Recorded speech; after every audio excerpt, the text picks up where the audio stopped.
लक्ष्मीकांत के सीरीज में आप सबका स्वागत है। आपको इतना शॉर्ट वीडियो कहीं नहीं मिलेगा।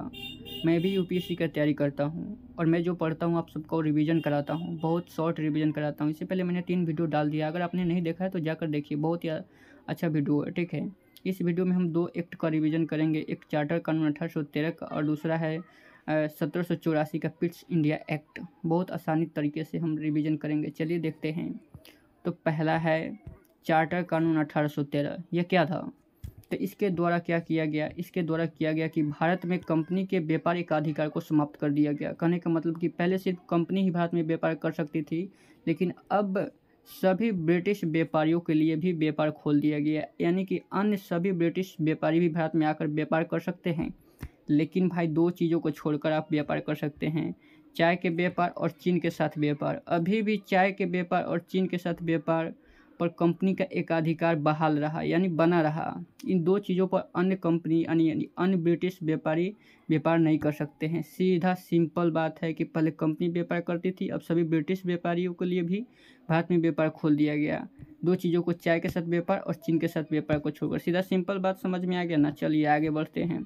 अगला बात यह है कि इस कानून ने क्या किया? इस कानून ने क्या किया कि ब्रिटेन के राजा की प्रभुता को प्रकट किया और स्थापित किया। पूछा हुआ क्वेश्चन है, आप ध्यान दीजिएगा कि किस एक्ट द्वारा राजा की प्रभुता को प्रकट और स्थापित किया गया?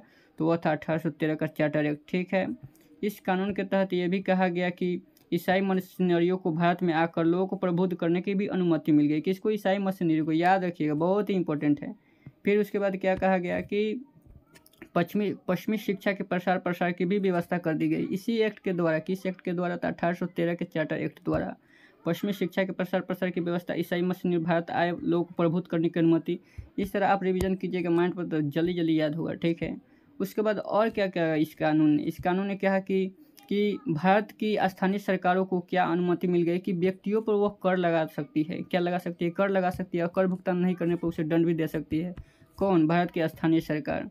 यह व्यवस्था कर दी गई भारत की स्थानीय सरकारों को। ठीक है, तो 2 चीज़ें 3-4 चीज़ें याद रखिए। तो सीधा समराइज करें इसको, तो पहली बार की कंपनी के व्यापार के एकाधिकार को समाप्त कर दिया, सभी ब्रिटिश व्यापारियों के लिए व्यापार खोल दिया गया।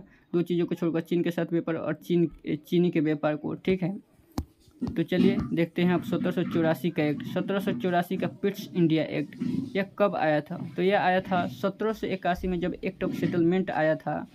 और एक्ट ऑफ सेटलमेंट क्यों आया था? कि 1773 के रेगुलेटिंग एक्ट की कमियों को दूर करने के लिए आया था। और इसके बाद यह 1784 का पिट्स इंडिया एक्ट आया। यह सबसे महत्वपूर्ण है। यह महत्वपूर्ण क्यों है?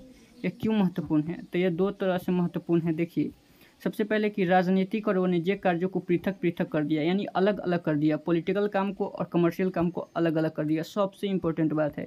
फिर क्या कहा गया कि जो व्यापारिक मामले थे वह निदेशक मंडल को दे दिया गया, उसकी अधीक्षण की अनुमति दे दी गई।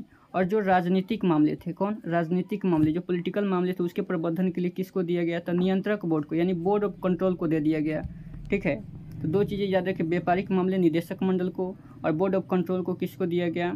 तो राजनीतिक मामले दिया गया। ठीक है, देखिए मैंने एक प्रीवियस ईयर से एक यहाँ पर पॉइंट निकाला है। इस पॉइंट में लिखा गया है कि भारतीय गतिविधियों पर ब्रिटिश सरकार का पूर्ण नियंत्रण हो गया। वह कौन सा एक्ट था? तो 1784 का पिट्स इंडिया एक्ट था। यह पूछा हुआ क्वेश्चन है। ठीक है, भारतीय गतिविधियों पर ब्रिटिश सरकार का पूर्ण नियंत्रण हो गया था, पूछा हुआ क्वेश्चन है, याद रखिएगा। तो चलिए आगे बढ़ते हैं।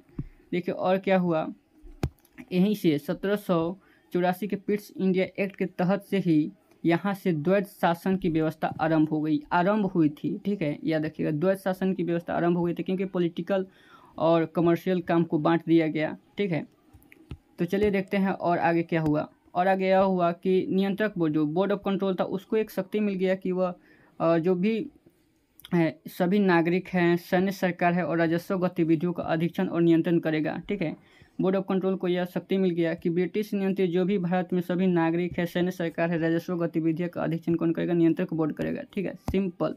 अब देखिए यहाँ पर समराइज करते हैं, तो यहाँ पर 2 चीज़ें निकल के आती है। इस अधिनियम के 2 कारणों से महत्वपूर्ण है। पहला कारण है कि भारत में कंपनी के अधीन जो भी क्षेत्र था उसको अब ब्रिटिश अधिपत्य क्षेत्र कहा गया। ठीक है, कंपनी के अधीन जो भी क्षेत्र था उसे अब क्या कहा गया? ब्रिटिश अधिपत्य क्षेत्र कहा गया। और दूसरा यह कहा गया कि दूसरा क्या था कि ब्रिटिश सरकार को भारत में कंपनी के कार्यों और इसके प्रशासन पर पूर्ण नियंत्रण प्रदान किया गया। क्या किया गया? तो भारत में कंपनी के कार्यों और इसके प्रशासन पर पूर्ण नियंत्रण प्रदान किया गया। यहाँ से 2 पॉइंट निकल के आता है और मैंने यही चीज़ प्रीवियस ईयर से निकाला है। देखिए यहाँ पर कह रहा है कि भारतीय गतिविधियों पर ब्रिटिश सरकार का पूर्ण नियंत्रण हो गया। तो यहाँ पर क्या कह रहा है कि कंपनी के कार्यों और इसके प्रशासन पर पूर्ण नियंत्रण प्रदान किया गया। किसको? ब्रिटिश सरकार को। वह कौन सा एक्ट था? तो पिट्स इंडिया एक्ट था। ठीक है, तो अगर हम इसको एक शॉर्ट में समराइज करें तो सबसे पहले हमने 1813 का देखा, जहाँ पर कंपनी के व्यापार के एकाधिकार को समाप्त कर दिया गया। ईसाई मशीनरी भारत आए, लोग प्रबुद्ध करे और उसके बाद पश्चिमी शिक्षा का प्रसार हुआ।